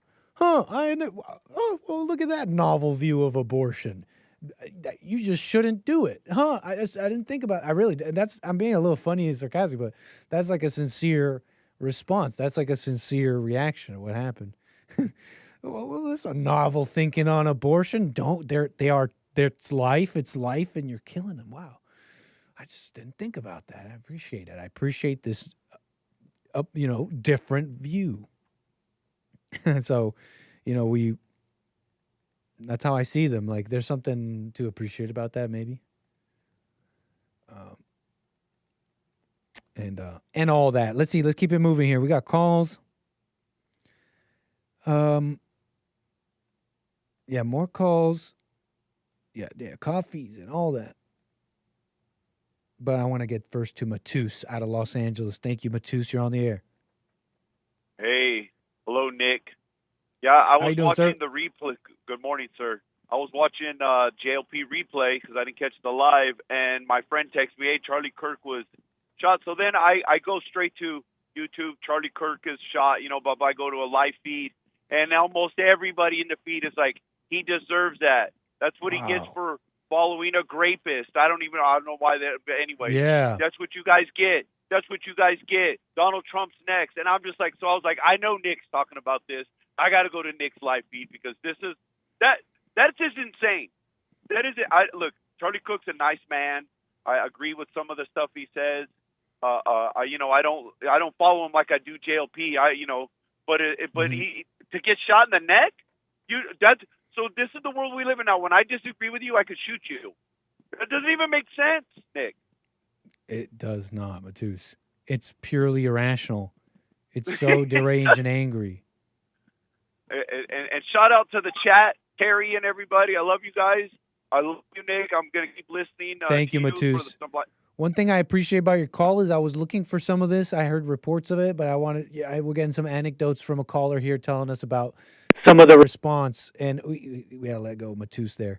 So, yeah, I appreciate that about that. I was going to look for it myself, maybe just see what is the left saying, and I say that in a funny way because, it's the internet. But I think you can collect these things and make a sort of overarching character, narrative, spirit here that you can comment on because people are not individuals. And when they sit around agreeing with, not very moderate, but like these leftist things, which I say leftism with like a more spiritual connotation here, like angry. They're sitting around just agreeing to the basic things. They're agreeing to the whole spirit. Okay, in some part. And so, anyways, look. So thanks, Matus. Yeah, because if it's one thing when you get the pundits saying, "Hey, well, we wish him well." Gavin Newsom, I think he means it. By the way, I don't think he's lying. Saying, "Oh, I denounced this. It's terrible." I think you do get the mask off on the internet. And again, it's the internet, an exaggerated mirror, but it's a mirror nonetheless. You see the exaggerated mask off with the anonymous commenting, but I don't think it's for nothing. You get a little bit, you get a taste of that evil, especially at least the evil, wicked mind. Just because you type right, because you're excited and you type something crazy, doesn't necessarily mean right that look at how society is. But it does show the mind, and the mind is the precursor. The mind is like what people are following.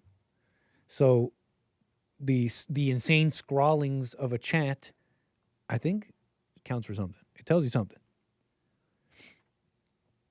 But yeah. Vosh is live celebrating, saying Charlie Kirk wanted to kill hundreds of millions of people. This is what I'm talking about, Mena. This is what I mean. Just no. I gather from old clips and old things, there used to be just a different discourse.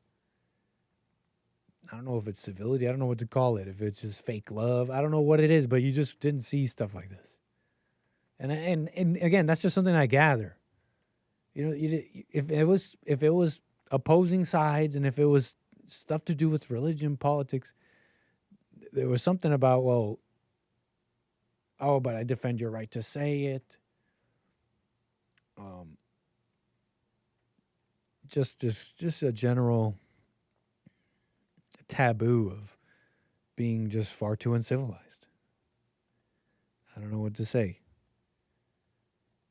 Anyways, that's pretty much it with all that. I want to get to, let's see, what do we do now? It's a couple of super chats. Appreciate all the supporters. Thank you, Chris. I appreciate that. That's our coffees. Buymeacoffee.com/anchor, baby. Incredible. And yeah, that's all our coffees. Let me just refresh that. Incredible. Let's keep it moving here. I think it's something a little different.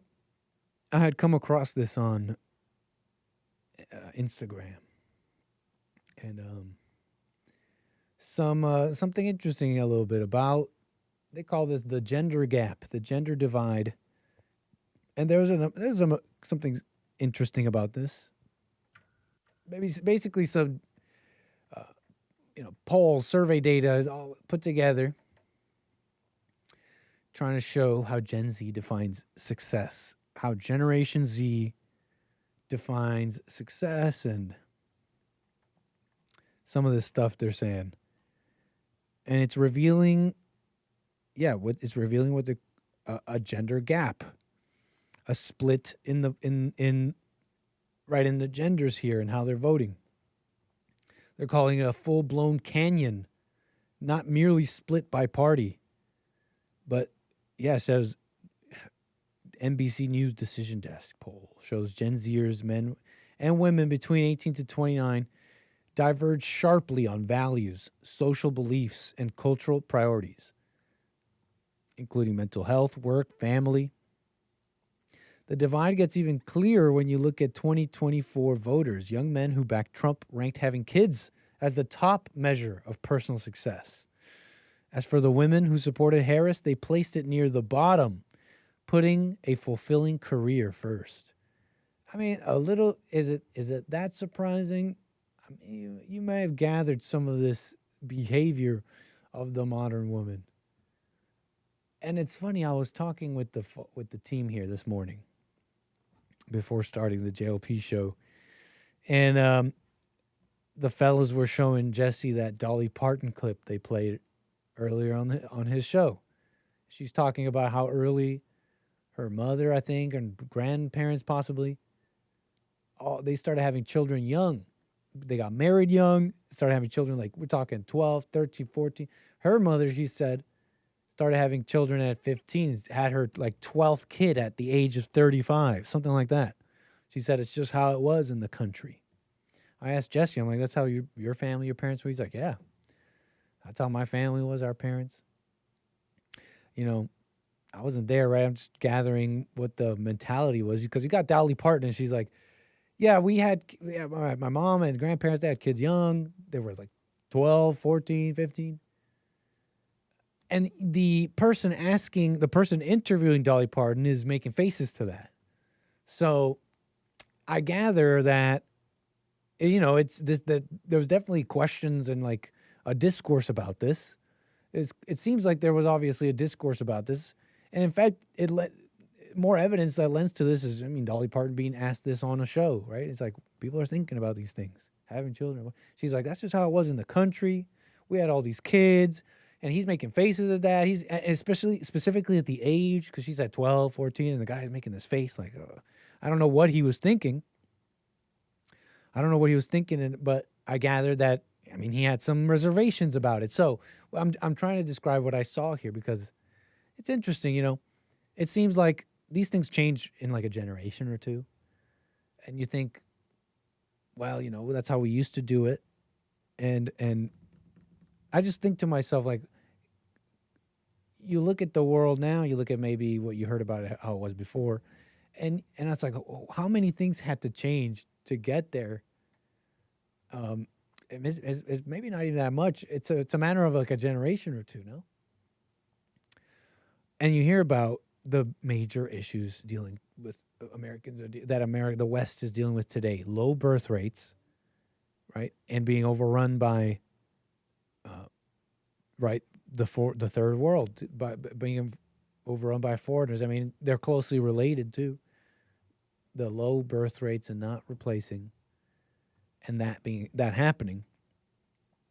You know, you hear about those things, and when Jesse was talking about the Dolly Parton thing in the morning, I asked him, so your parents were like that? Your family was like this? He's like, yeah, that's how it was until the feminists, I forget how he put it. He said something like, until they started teaching all this stuff about women or something like that. It makes sense, folks. I mean, we maybe look at our world today and we're like, what a mystery. You know, this crime and the birth rates. And then not only that, you have this radical swath of people who keep saying that it's all this stuff, that it's women, that it's black people, and they're on these weird conspiracies. They're on these weird, insane conspiracies. And they hate them. And it's like, they're wrong for that if that's so, because we don't do that. We're not about hate at all. But, you know, it's like you have this big mystery of crime and this big mystery of low birth rates, and then, of course, all these commentators, and they're like, with their conspiracies. But I just showed you Furman in Georgia, right? The death penalty going back. You wonder, well, why did the death penalty even change? It looks like we need it. Yeah, because of racism, because people felt bad. Well, what's up with the birth rates? What complicated thing happened over the years? You know, the education. And I don't doubt that, by the way. I'm not an expert on this. It seems like, yeah, the educated people of all races are not having children. But yeah, what happened with the educated people? They got into the civil rights thing, the woman thing, and turned everything upside down. Let's have the child rearers do not that and work and get educated and go to the military and do everything but that.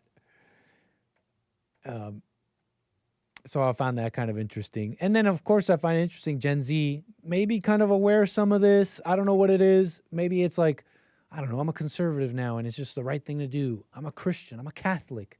It's just the right thing to do. The Bible says it. I gather that maybe something like that is happening, and you get Gen Z, the divide. Women that voted for Harris, their number one issue, having a job or career you find fulfilling. And for the men who voted for Trump, having children. The nurturers, right? They say the women are the nurturers, but the more you let them run things and do what they want, or, you know, like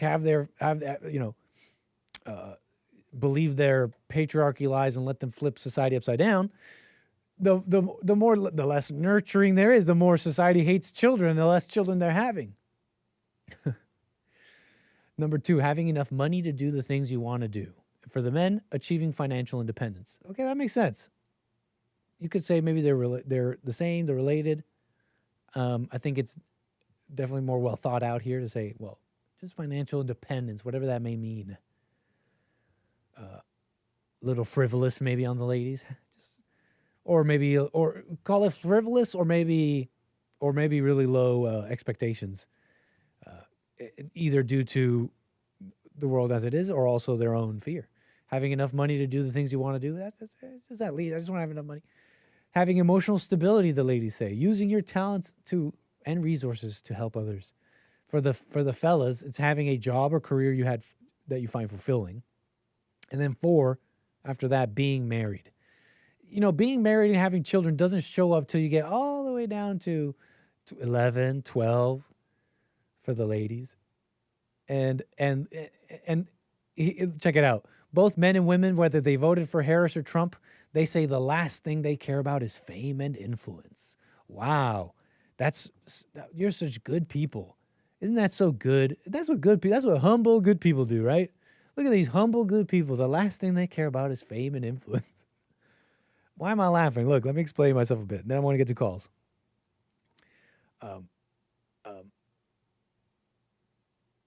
It's funny like that anybody would say that, because it's like that's what's obvious. That's what bad people do. I mean, it's like that's what you're told and taught, right? That's what bad people do. But some people deserve fame and influence, and maybe more influence than fame, but whatever. That's just me and characterizing how I feel about these words.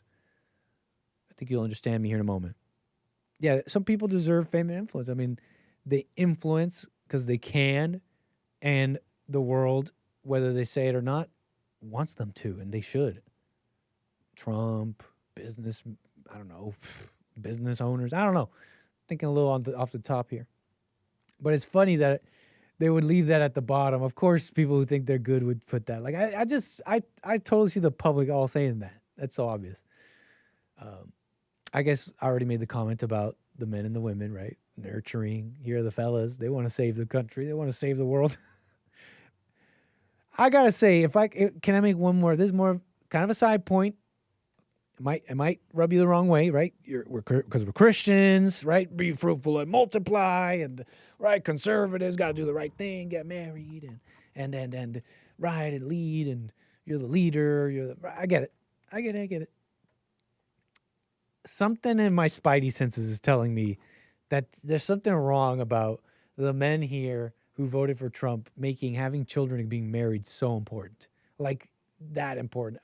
Maybe I don't need to make too much of a stink here. Maybe it makes sense. They're just like politically thinking here. They're probably into the Christianity, Catholicism a bit. But I don't know. Something's wrong. Something is instinctually, something's wrong, right? Because don't usually the women care about that. Usually they want all this stuff and all that, but somewhere deep, especially as they get older, etc., they're like, okay, my best, what I really want / my best bet for safety / it depends on what they think, is having children and being married. My spidey senses tell me something's wrong about that. That being said, it's cool. I mean, I think it does describe the world a bit, but just a side note here. I don't know. There's something might be weird about that. Emotionally speaking, spiritually, yeah.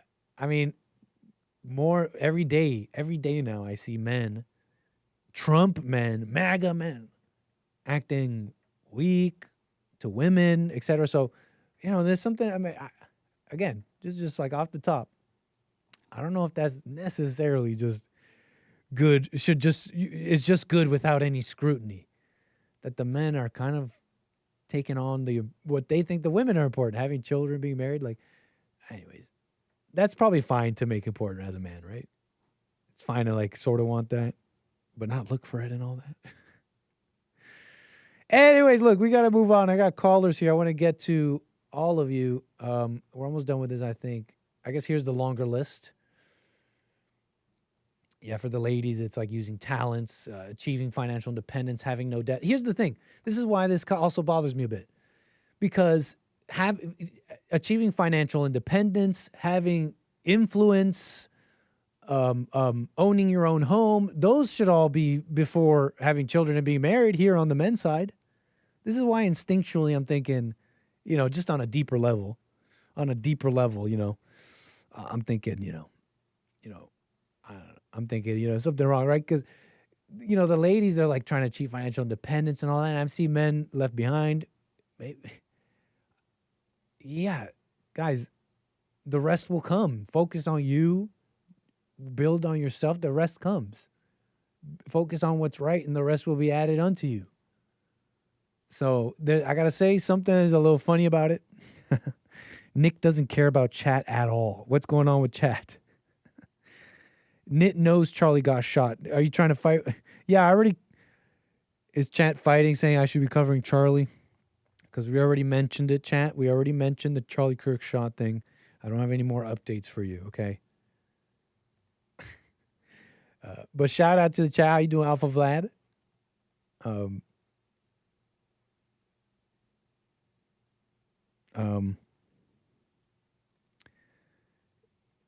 Okay. So, let's move on because I got calls. Hold on, folks. We're frozen. We're frozen in time. Just lagging a bit, I think. I think it's Daily Mail lagging this whole thing. You see this? Unusable website.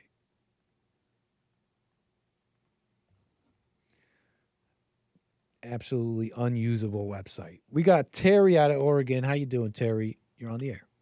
Right on. I'm all right. How are you? All is well. No complaints? Yeah. So what you were just talking about spurred my interest because I've been thinking about it recently. How, we've got a total inversion of society where, like, men are more concerned with marriage and making babies than women are. Women are concerned with making money and, like, building their empire. Yeah. Okay, so not just me. Go on. No, and I've been that way since I was younger. Like, I always remember, like, guys always seemed way more interested in having a family than a lot of girls around me. So, myself included. Mm-hmm. But, so I don't know what to make of that. I think, I don't know. That I think some of it's brainwashing. We also get the message as girls, like, that to be good is to, like, find a career that's meaningful and helps your community and adds value. Like, we get that message drilled into us. And, like, I remember hearing, a lot of the times I've heard the message over and over again where, like, people really looked down on women that never had a career at all. Wow. Although, like, having a career, while I'm grateful for it, has not, it ain't it. It's not going to fulfill you. Like, it's just a worldly thing, Not, and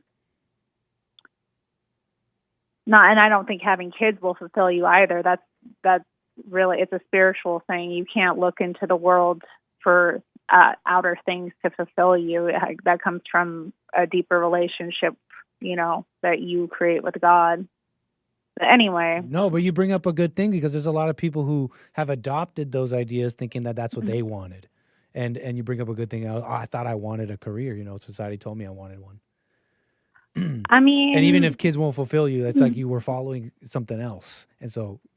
I know. I was following getting my bills paid, to be real. And that's how it's supposed to be. And that's fine. That's what it's for. That's what it's supposed to be for.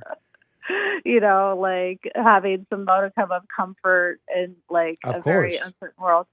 But, I've been thinking about it, how many women that are, like, higher IQ, let's just say it's a real tragedy where, like, 50 plus years ago, these women who have careers would have been breeding more. They, instead of having, like, 1 or 2 kids max, they would have had, like, maybe 5. And they would have been producing much, like, better offspring. And we see it, like, it is true to a certain extent. Now the only people that are breeding are the women that aren't, like, very high, like, I don't want to put them down because it doesn't mean you're stupid that you like go and have kids immediately, but usually it's because you can't figure out anything else to do in today's society. So you just like make having a family your plan. And so like all these women have been tricked. I don't know, they've been tricked. I mean, it's just kind of, people are followers and they go along with the crowd. So like, if you're being told in so many ways that like to go to college to try and find a husband is stupid, you need to be focused on your career. Before, when women would go and get educated, they'd be going so that they could meet men of their certain class and, you know, of a similar intelligence that they could be an asset to. So you would get a same degree as a man because you were going to be supporting him. You know, he might need you as like a support for a family business. He was going to be the breadwinner, but you were going to be his helpmate. So you needed to be educated to a certain degree. Like that's why women went and got careers in the or got these degrees in the first place. It was understood that was, you were going to network and hopefully, you know, find a husband.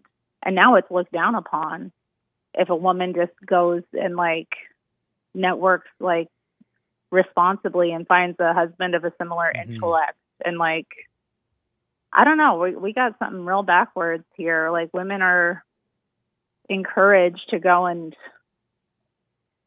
be men, and now men are kind of like, something's backwards for sure.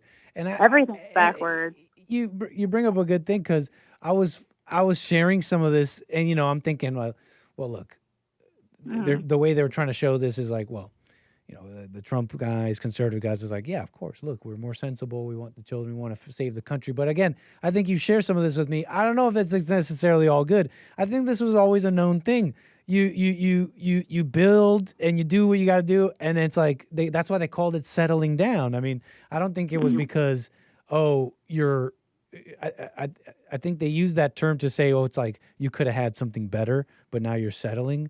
I guess that's one way of using it, but I mean, that's why they called it settling down, because it's like before you were active and like in the world and like building your empire, and now you're like, maybe still, but you know, more of a back, you know, you have a family here. Now you had to you have to calm down a bit. It's like settling just means you're planting yourself and establishing roots. Exactly. And so how it doesn't mean that you're a man and want to calm down so badly. More. Yeah.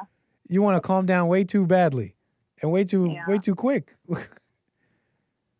I don't know. I think it would be good if people had families as soon as they could. I mean, especially with the birth rates being what they are. But I also think, you know, whatever, you got to trust God's time too a bit too, and like not compare your life or try to live up to somebody else's standards. You just got to live your life day to day. Well, I think this is where the roles come in. You say well, it's fine to not be too quick, but it's also, I think it's fine to do it fast. Well, the women, right? The women, this is where the roles come in. The men, right? They should maybe make that a little bit more important, not like the women are doing, and build and do that. And the women can that's how it used to be. I don't know how it should be now, but how it used to be is the roles were that way. The men cared more about the things you mentioned, building and all that, and maybe left the children and all that for later. And the women prioritized that. So maybe effectively in one scenario, this is just in my mind, it works, it balances itself out with the ladies being younger and the men being a little older. But that's just me speaking out loud here. Yeah, but I think that's where the roles come in. I think that it works sometimes, but I also think, like, I don't know. I see a lot of these like mixed generational couples, and they're really cringy, as well what'd too. You say? Tell me what you mean.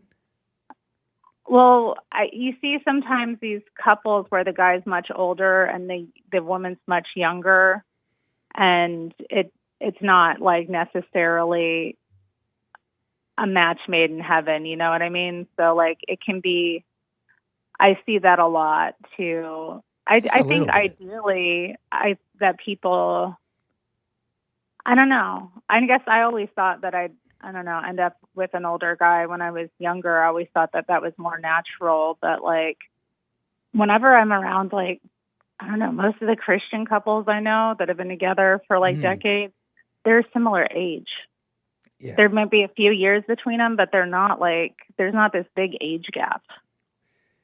Yeah. Look, I'm not saying how it should be. I was just kind of speaking off the cuff about, if you're saying, well, you were wondering, like, which one should you do? Or should you focus on this or that? Well, if the men focused on this and the women focused on the children, that might end up that way.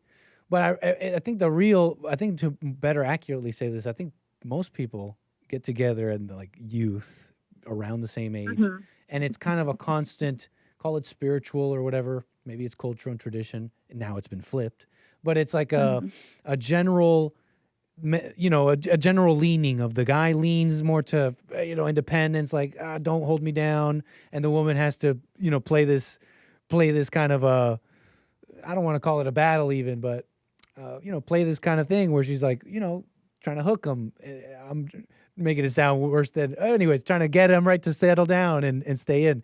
And so that's kind of like the constant push and pull. Yeah, that's a problem. But I think that's just a maturity problem too. And I think like with maybe Gen X and the millennial generations, there's been a like prolonged adolescence as well. And I think Gen Z's maybe having a reaction to that. And they, because they were raised by Gen X, they're kind of like really wanting to mature faster and not be so young for so long. Yeah, they might. I gather too that they do judge the older generations and think they should act a different way. Maybe may have overreacted. Another overreaction is, just like, the women have been so mistreated, and this can be right wing or left wing, and so, you know how like your parents were, or how these guys are, and they mistreat. So man, it's time to do the right thing and marry them. And I'm just trying to add to what you're saying. I think some overreaction may be happening, right? Yeah. Looking at other generations and stuff. Yeah, I think you just got to kind of observe everybody else's mistakes and try not to make them and make your own, Fair enough, Terry. Anything else you want to say on this? No. I think I've made my point. Wait, yeah, I made my point. I think people just aren't thinking generationally, and we haven't been taught that for generations, and maybe it's just we got to start thinking that way now, like the way the old folks did. Nice. Terry, call me again. All right, bye. Bye-bye. 888. Whoa, we are. Look at the time. Kaya, North Carolina. You have a minute or two here. I appreciate your call, though. You're on the air. Oh, man, that's never going to work for me. Oh, Hey, man. Nick. I'm just kidding. I'm just making fun of myself. How are you? All is well, Kaya. Nice to hear from you. You too. I just was going to chime in on the whole men want the babies, women want the careers kind of mindset. And as I was listening to you and Terry, I can't help but realize or smoke on the reality that the perversion of society has got to have a lot to do with this, because once everything became so sexual and, birth control, and you could be a slut in your 20s and then get married in your 30s, kind of when that shift of the mindset, it seems like that shift is what kind of changed a lot of things for women, where it was no longer about us being barefoot and pregnant. Yeah. Now sex is empowerment, and sex is, a way to win over a man. And but a lot of women, they don't even think about it that way anymore. They think, they're the prize no matter when you get them, whether they're at the end of their hoe phase or whatever. But it's like normal now to just kind of go with the wind and not even think about, like Terry was saying, kind of generation or legacy, if you will. It's just like free love, do what you do and eventually settle down so you can, get married and all that. But everything is so self-serving now. And that it's 100% is surrounded with perversion and sexuality. It's like almost everything is connected to that now. Yes. That self-gratification and, being a baddie and like all these, even like fat girls showing their bodies and stuff. There's no shame. Everything is about sex. And so that obviously has twisted kind of like purpose, quote unquote, if you will. No, that's the word. But it's important to note too, like we could discuss it all day, but it's like what Jesse said, you got to be your own world. because as long as you're not living like that, you can make an impact for your own family, whether you have children or the people around you. As long as you're not living the ways of the world, it seems like you can kind of step away from. I'll speak for myself, because Lord knows I was a hot mess, 5-6 years ago. But the more I start working on myself and overcoming, the less I believe a lot of these lies anymore. And nor do I care about the fall of society. It's not scary to me. I'm not like, oh my God, look at the world we're living in. It's just kind of like I watch it and then I just watch my own world. So perfect. I did it in a minute, or what? You absolutely did it in a minute, Right and on. you summarized. You thank you for that, Kaya. I agree, and what can I say? It goes back to that, like that perversion. It's so well said. It's all this mystery. What's going on? It's like where we could you described it well, but I'll just tell you where it is between men and women, right? Whatever that is. Yeah. And until that is dealt with, like that's where the birth rates are coming from. That's where all this is coming from. 100%. And you got to just be your own world. You really do. Or else you're going to get sucked up into the madness too. It was a great show today. It really was. Thanks for Kaya. covering that Charlie Kirk stuff. That was very unfortunate right there. Yeah, watching that, wishing him well. Yeah, man, you too. All right, well, you know what I meant. Yes, I did. Too. Kaya, call me again. All right, Nick, take care. Thanks for taking my call. Of course. All right, folks. That's pretty much the show. We done did the show. It's looking like he's in critical condition, according to NBC8 here. There's some reports about critical condition for Charlie Kirk, and definitely wishing him well there. Appreciate all the calls, all the super chats, and all that. We got to everybody, all the topics and everything. What else do I want to say there? It's not that important. Look, we got to go. I'll be back tomorrow for more American Anchor Baby. Ooh, pardon. Sorry. Chat, shut up. Take care, folks. I'm out of here. That's the American Anchor Baby. More American Anchor Baby tomorrow for more. And, of course, the JLP Show, Bible Thumper Thursday, the Hake Report, and everything. Take care for now. See you tomorrow. Bye.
The views, information, thoughts, and opinions expressed during this show are the individual's own and do not represent the views, thoughts, and opinions of the JLP Network or Bond. Their appearance on the program does not imply an endorsement of them or any entity they represent. The material and information presented here is for general information purposes only. The JLP Network and Bond name and all forms and abbreviations are the property of its owner, and its use does not imply endorsement of or opposition to any specific organization, product, or service.